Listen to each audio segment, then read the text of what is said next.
মনে মনে ভাবলেন এখান থেকে ছেড়ে আমাকে চলে যেতে হবে। শুধু এইটুকু মনে ভেবেছেন যে আমি এখান থেকে চলে যাব। যেই কথা ভাবলেন অমনি ভোলানাথ নিজ মূর্তি ধারণ করে বলেছিল, সনাতন তুই আমায় ছেড়ে চলে যাবি বা তুই আমায় ছেড়ে চলে যাস না।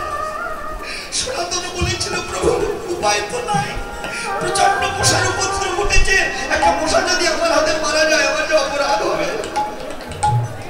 ভোলানাথ ডেকে বলেছিল, সনাতন তুই আমার কথা নিবি, তুই প্রত্যেকে দিন তোর বদলে হরি কথা কৃষ্ণ কথা শোনাবি, আর আমি পেছন থেকে তোর মশা ঝেড়ে দেব।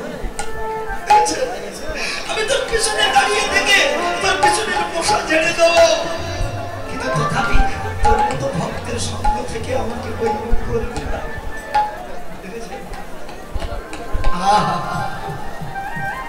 দেখেছেন স্বয়ং ভগবান ভোলানাথ ভক্তের বদনে হরি নাম শুনবার জন্য ব্যাকুল হয়েছে। ওমা, এই জন্য সনাতন গোস্বামী বলছেন, ভোলানাথের আমার কথা মনে আছে? শোন বাবা, তুই এসেছিস আমার কাছে অর্থ চাইতে, বেশ আমার কথা শোন, যা ওই বালুর স্তূপ সরিয়ে দেখ, ওর মধ্যে পরশমণি আছে, তুই নিজেও ধনী হতে পারবি, অপরকেও ধনী করতে পারবি। ও মনে মনে চিন্তা করছে, হায় রে, যার কাছে পরশমণি আছে তার এমন অবস্থা হবে কেন?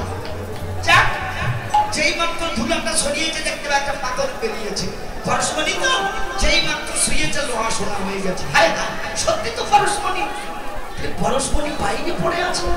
হায়, এত মূল্যবান ধন যে স্বপ্নেও কল্পনা করা যায় না, সেই ধন থাকতে বাইরে ধুলার মধ্যে পড়ে আছে। ওর মনে মনে চিন্তা হলো যে যার কাছে পরশমণি এত তুচ্ছ,